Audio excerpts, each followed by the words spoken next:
Deseados Pedro y Marta y toda la familia, los hijos e hijas que están aquí,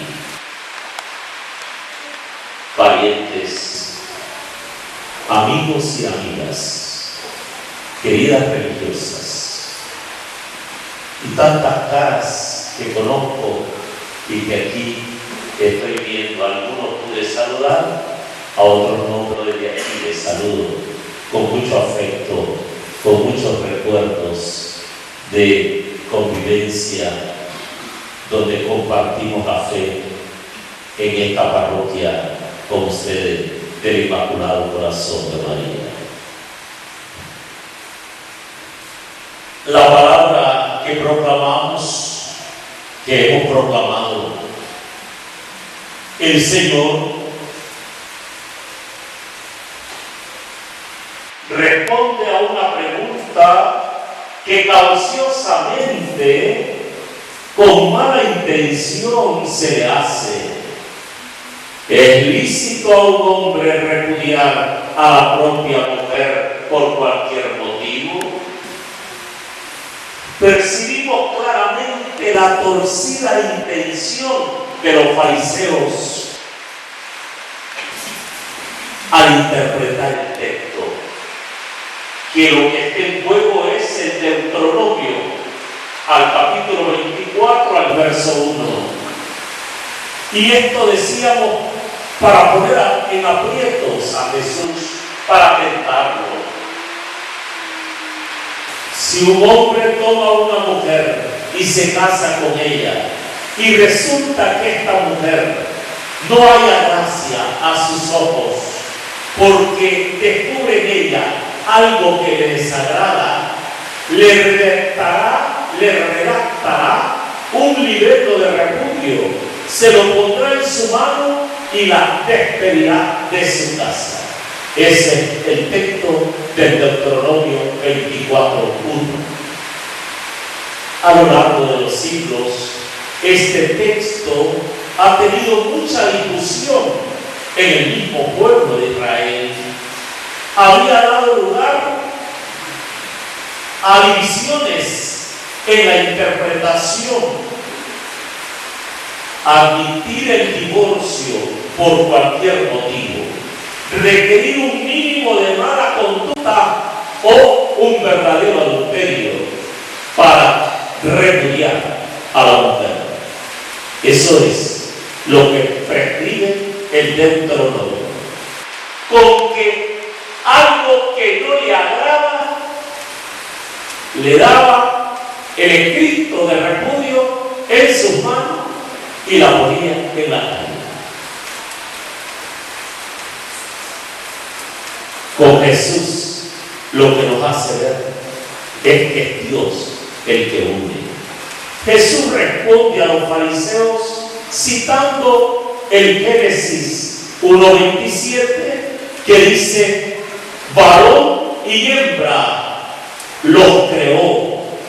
Y en el 2:24, que es el que está de fondo en la respuesta de Jesús, dice el texto: por eso dejará el hombre a su padre y a su madre, y se unirá a su mujer, y serán los dos una sola carne.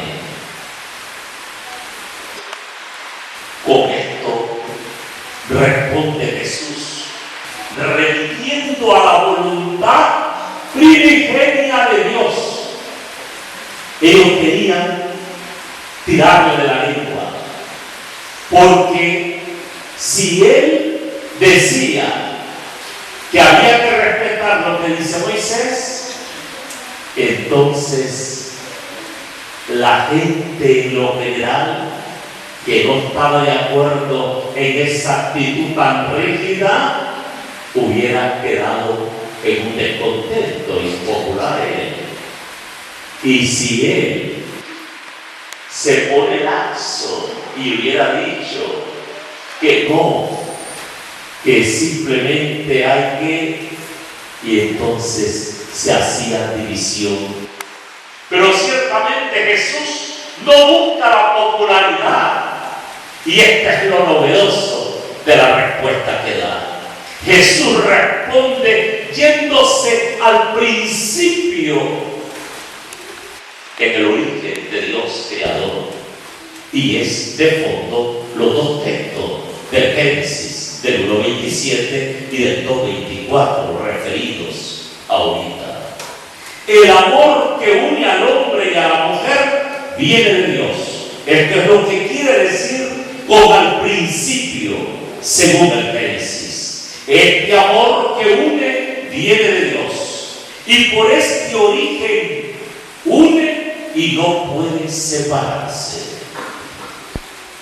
Si Jesús cita el 2:24, el hombre abandonará a su padre y a su madre y se unirá a su mujer y serán los dos una sola carne, que está en el texto de Mateo 19, verso 5 que acabamos de proclamar, es porque quiere subrayar un principio singular y absoluto. ¿Cuál es? La voluntad creadora de Dios es unir al hombre y a la mujer. Esta es la voluntad creadora de Dios. Y esto es lo que está en el Génesis. Esto es lo que está al inicio, en el principio. En el principio no fue así. Dios los creó, varón y mujer, y dejará a su padre y a su madre, y se unirá a su mujer, y serán los dos una sola carne. Cuando un hombre y una mujer se unen en matrimonio, es Dios el que los une. Esto es lo que quiere decirnos Jesús. Hablamos de matrimonio, por tanto hablamos de fe. Cuando se unen, es Dios el que los une. El término cónyuges viene del verbo conyugere. Óigase, ¿por qué recurro a ello? Conyugar. Es decir, ¿qué significa eso? La unión de los dos esposos que conlleva tracto sexual es efecto de la palabra creadora de Dios. Así lo quiso el Creador. Se unirán, será una sola carne, crecer y multiplicados. El afecto expresado en relación sexual en el matrimonio es voluntad creadora de Dios. La respuesta de Jesús a los fariseos alcanza su culmen.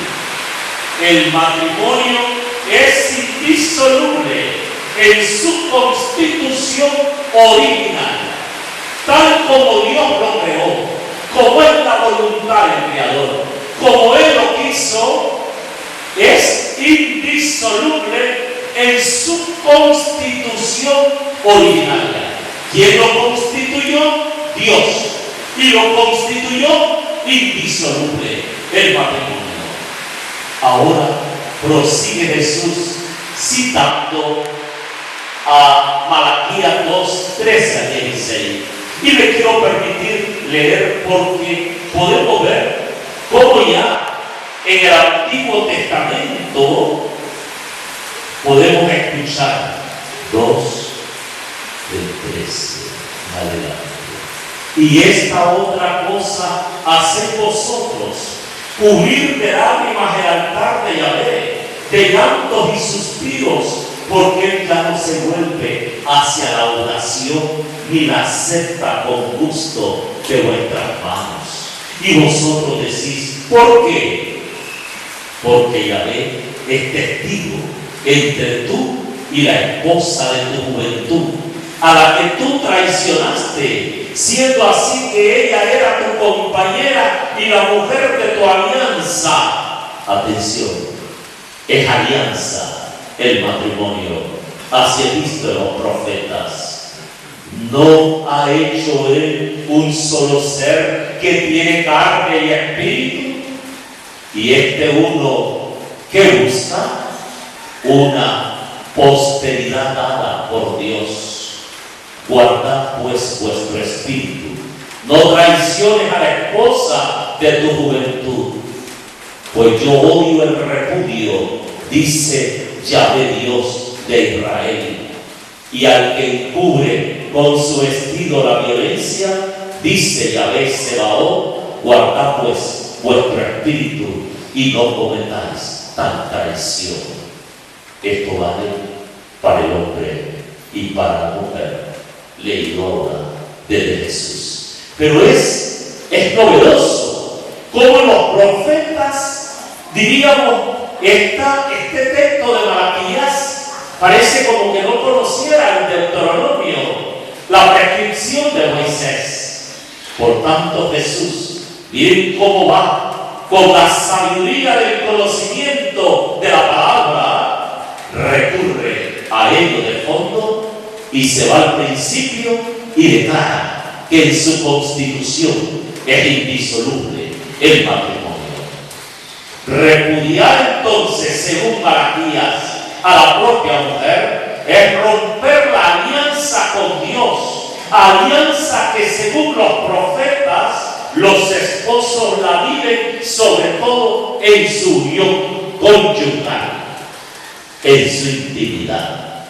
Y ahí podemos ir a Oseas, podemos ir a Isaías, a Jeremías, a Ezequiel, y vamos a encontrar lo del desposorio. Es más, a tal nivel concebido y constituido el matrimonio que los profetas encontramos como Dios compara la relación con su pueblo y contigo y conmigo igual a la del matrimonio. Y es como del cantar de los cantares que hemos escuchado. Igual a ese amor humano, o parecido más bien a ese amor humano, Dios lo lleva a plenitud en una relación, a ejemplo del matrimonio, en la unión de Él con su pueblo, la unión de Él contigo y conmigo. La respuesta de Jesús aparece en contradicción entonces con la ley de Moisés, que concede la posibilidad de dar un certificado de divorcio. Dando razón de su respuesta, Jesús recuerda a los fariseos: Moisés, teniendo en cuenta la dureza de vuestro corazón, os permitió repudiar a vuestras mujeres, pero al principio no fue así, nos ha dicho Jesús. Más concretamente, ¿qué quiere decir?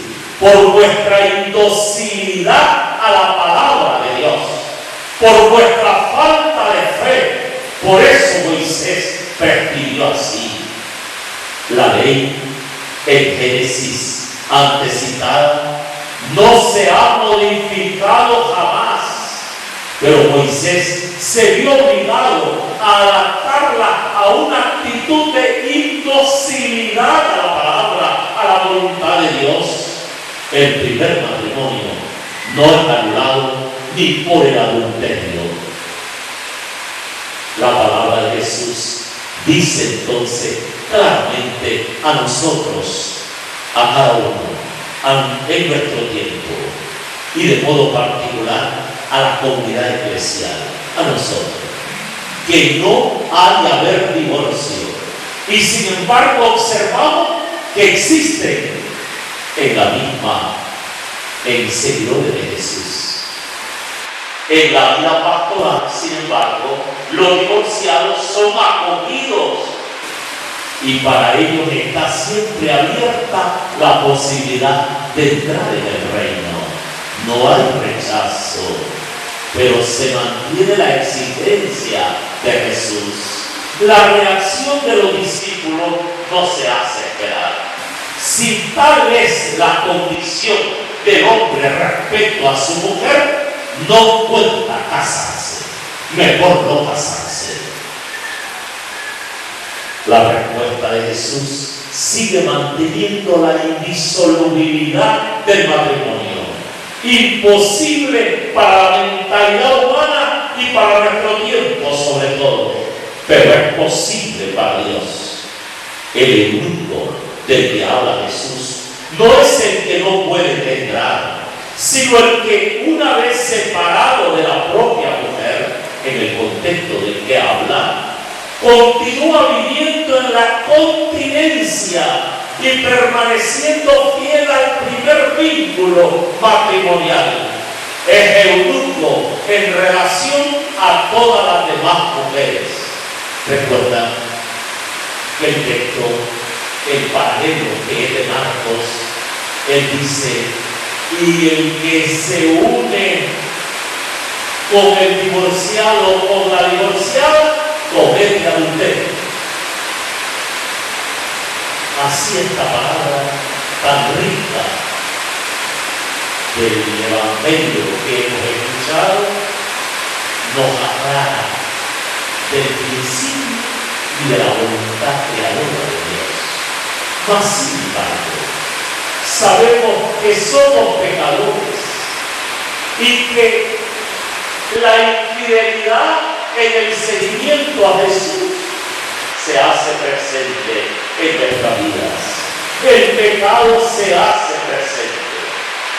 Pero para Jesús es claro, ni el pecado, ni aún el adulterio que se niega, es causa de separación. No hay divorcio, no hay libelo de repudio, no hay. Y la unión del matrimonio eclesial es voluntad de Dios pasada por la mediación humana. Ciertamente esto exige un acto de conciencia, una evangelización para ir al sacramento del matrimonio. Y finalmente, en la solemnidad de todos los santos, decirle, hermanos, hermanas, a Pedro, a Marta, pero a todos nosotros, cualquiera sea el estado de nuestra vida, la vocación universal eclesial es la santidad. Quienes abrazamos los consejos evangélicos en la vida consagrada, el camino es la santidad. Y en el estado de vida del matrimonio, el camino es la santidad. Quien en la soltería, el camino es la santidad. Quien opción en el seguimiento de Jesús crucificado. ¿Acaso yo puedo decir que soy puro de corazón? ¿Acaso tú puedes decir que eres la misericordia encarnada? Ninguno de nosotros. Él es el bienaventurado. Él es el que ha llorado puramente. Él es el que fue perseguido por causa de la justicia. Él es el que fue repudiado, el que fue rechazado. Él es el pobre espíritu. Él es el de corazón puro. Él es el bienaventurado. Ahora, Él nos ha abierto el camino y nos llama a seguirle. A seguirle. Si nosotros decidimos seguirle, Él nos promete participar de su bienaventuranza. Y el Padre, mirándolo a Él, y nos acoge a nosotros en cuanto nosotros, por obediencia al Hijo, al bienaventurado, estamos unidos a Él. El Padre nos acoge como bienaventurados y bienaventuradas en el Hijo. Pero Él es el bienaventurado por excelencia. Nosotros estamos llamados a vivir en la bienaventuranza, pero vamos a vivir en la obediencia. Es el único camino para llegar a participar de la bienaventuranza. Y para que con Mateo 25, en aquel día último, escuchemos: vengan benditos de mi Padre, vengan los que han vivido en la obediencia a Jesucristo, los que han decidido encarnar el Evangelio en su vida. Esos son los santos. Y muchedumbre, dice el Apocalipsis, la lectura de hoy, es muchedumbre incontable.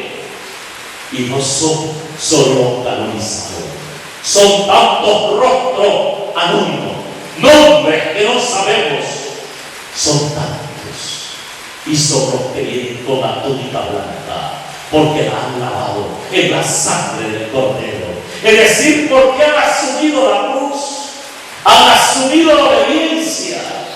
Y hemos oído de Cristo que lo dice: vengan a mí los que están cansados y agobiados. Ustedes también cansancio y agobio.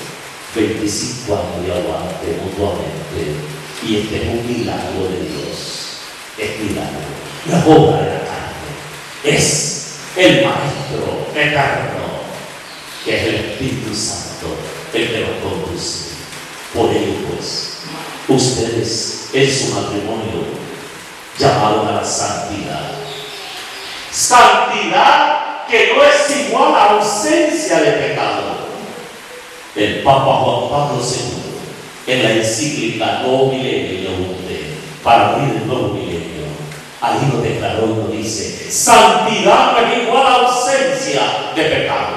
Los santos pecaron. San Francisco de Asís pecó, andaba en la guerra, quería ser noble, pertenecer a la nobleza. Andar en la guerra, ¿qué significa? Ahí había fornicaciones, ahí se mataba. Él participó de todo eso. Pero él decidió emprender el camino del seguimiento a Jesús. Así pues nosotros hoy nos animamos celebrando a esa muchedumbre y sabiendo que tú y yo en tu estado de vida estamos llamados a la santidad. Hoy yo pongo estas palabras en boca de ustedes, palabras que son mías también. Yo quiero ser santo. Siempre lo he pedido al Señor. Quiero ser santo. Y me recuerdo que le he dicho: no hay altares, Señor. No llego ahí. Pero yo quiero ser santo. Dame la gracia de ser santo. De morir en tu iglesia con el auxilio de los sacramentos. Líbrame, Dios, de ser apóstata de mi fe. Ser iglesia, ser santo. Quiero ser santo.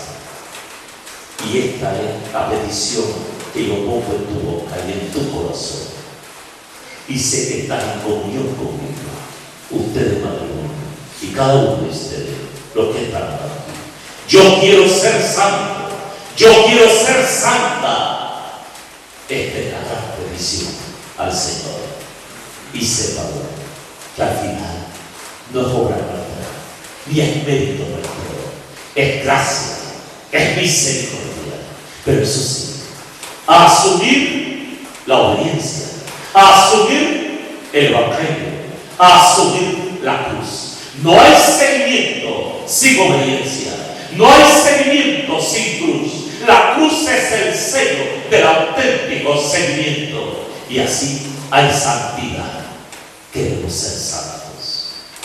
Termino citando ayer el Papa Francisco salió en un periódico con respecto a Monseñor Romero, santo de nuestro tiempo, declarado mártir ya por la autoridad apostólica y beatificado también. Y dijo el Papa ayer: Monseñor Romero no solo vivió el martirio cruento, es decir, cuando derramó la sangre que lo asesina, sino que ya antes vivió el martirio. Y dice además: y aún muerto siguieron martirizándolo. ¿Quién le dijo? Sacerdotes y obispos, compañeros en el episcopado, hermano de él, lo martirizaban, dijo el Papa, y agregó: yo era joven sacerdote y me consta, dice el Papa, lo que afirma. Y dice: ¿y cómo lo martirizaban? Esos sacerdotes y obispos del episcopado, hermano de él, en su conferencia, con un arma, dice el Papa, un arma que es la más terrible, la lengua. Lo difamaron, lo calumniaron, lo denigraron, y después del martirio lo siguieron denigrando, calumniando, difamando, declaró el Papa. Esa es la causa que se le dio y se detuvo la causa de declararlo mártir. Espero, dice, que ahora ya renuncien a eso. ¿Y quién se va a atrever ahora? Declarado mártir por la autoridad apostólica del sucesor de Pedro. ¿Qué quiero decir con ello? Hermano, hermana, este camino de la santidad, en el estado de vida, en el matrimonio, en el estado en que estemos, conlleva todo esto. Y nosotros, ustedes saben, ahí nomás estamos lloriqueando, porque hablaron de mí, porque lo contradijo, porque levantó un falso. Hermanos, hay que ser valientes en Cristo. Aquí hay que tener valentía en el Espíritu. Y aquí a enfrentar todo lo que venga. No hay santidad sin cruz. No hay seguimiento sin cruz. Así que la calumnia, la difamación, la denigración, el rechazo, el odio, la envidia, la crítica, todo lo que venga, asumirlo con fe. Es la cruz en el seguimiento si queremos ser santos. Todos los santos sufrieron, toda esa muchedumbre lavó la túnica en la sangre del Cordero. Esa túnica es tu alma, es tu vida, que la lavemos. Todos nuestros pecados, nuestro ego, nuestras pasiones bajas, el egoísmo, lavado en la sangre del Cordero, purificado para que participemos del bienaventurado, de su bienaventuranza. Esto es mi deseo que comparto a ustedes en sus 25 años, que sean santos y que sigan asumiendo todo con cruz y ofrendarlo al Señor y para cada uno de nosotros también. Que así sea.